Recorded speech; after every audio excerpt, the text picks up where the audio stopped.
Hey everyone, Travis here at the HyperX headquarters in beautiful Fountain Valley, California, Orange County, joined by Meteos of Cloud9. Meteos, what are you guys up to here? What am I up to here? I'm in the middle of a Hearthstone arena. I'm 11-0 right now with my Paladin deck, and I was ripped away from it to do this interview. Well, I know that that's actually something that I understand why you're frustrated because with Worlds approaching, NA playoffs, I could completely understand why you would really need to be getting that 12-0 and the Hearthstone arena. What are you running?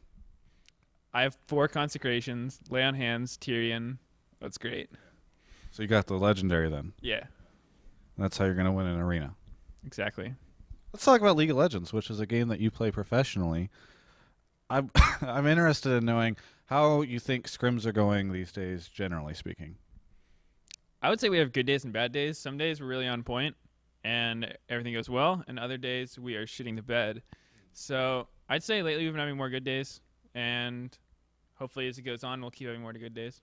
We're catching you at around 4:30, 5 o'clock. Is today been a good day? Today was okay. We had a few games against TSM. The first one was really good. Then it sort of went downhill after that. But I'm confident our next ones will be good. Well, especially with that, hopefully 12-0 Hearthstone arena should lead you to victory. What do you think of?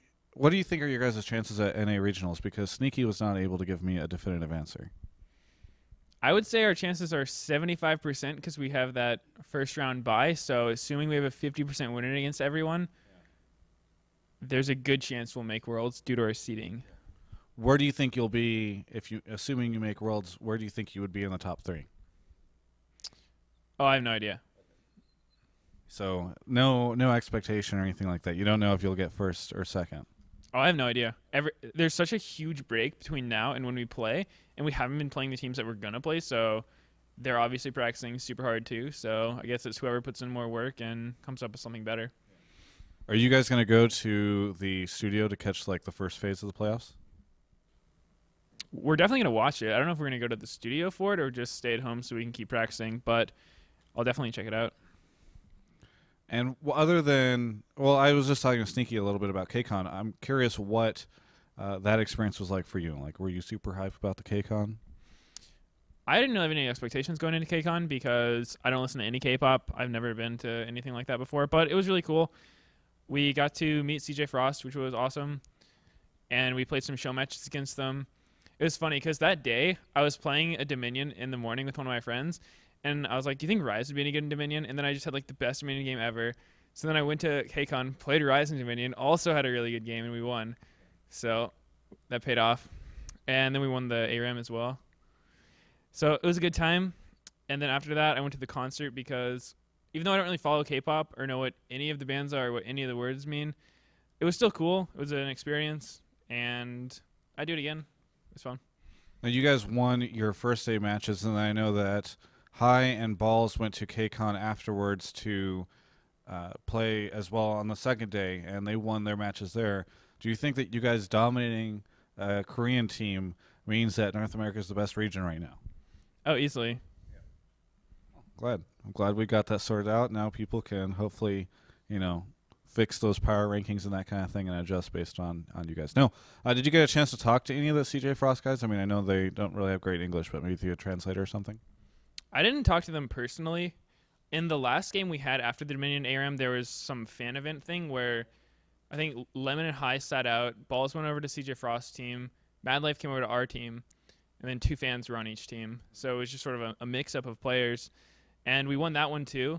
And then after the game, during one of the questions, Mad Life said that my Nidalee was the most impressive player from that game. So I got complimented by Mad Life if that counts. You think Jungle Nidalee or maybe Jungle Rise, based on these games, you're learning some new stuff?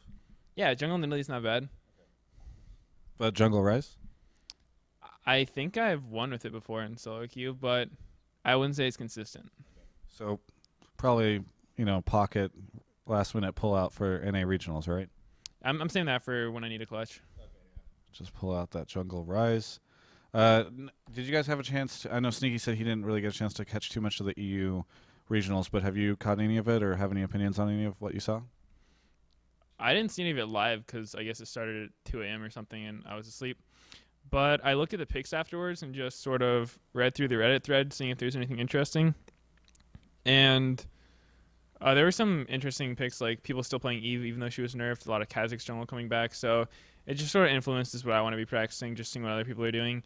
And just seeing which champions have been successful, which champions were not successful, that sort of thing. So I didn't watch the games live, but I feel like I still learned something from it. Now, you've always been pretty vocal about Riot's balance decisions and changes. I was wondering if you had any thoughts on 3.14. 3.14 was a pretty small patch. It's sort of a random patch because they just did really small nerfs to overpowered champions, so they're still overpowered, but they're just a little bit worse, which always feels bad to me because take Kog'Maw, for example. People have been practicing him all split. People know he's a good champion. It's no surprise. So come playoffs and worlds, I feel like everyone's either going to be like banning Kog'Maw or pulling it out. And I feel like something's going to happen in at least one game where, like, because his base move speed was nerfed by 5, he's going to think he's going to be able to dodge an ability and then get hit by it just because who can adapt to a 5 move speed change? That's just a change that feels awful. So I really don't like nerfs like that. I think they're pretty weird. So I don't know. It's really weird that they did that. Anyway, he'll still probably be good. And so I guess just less overbearing for the people he's playing against because of his alt nerfs. But aside from that, there wasn't much change in 3.14 from 3.13. So what was it? More casting nerfs? Yeah, I think so. There always are. Yeah, it seemed like every patch he's getting more and more nerfed in. Maybe one day he won't be picked every game. So I don't have too many opinions on it because I haven't played that much on it, and it was a bit of a small patch. So that's all I really have to say. Fair enough. Meteos, do you have anything that you'd like to say to all the beautiful people out there watching this interview? Yes, I do. First of all, I'd like to say thank you to our fans for all the continued support as always. And I'd also like to thank our sponsors, who are pretty much the reason we get to do what we do. And they are HyperX, Logitech, Alienware, Air Force Reserve, Law Class, Homejoy, and Need for Seat. Well, thank you, Meteos. I'm glad we could randomly do this microphone handoff for this part. You can check out the rest of our coverage of all things esports at allgamers.com.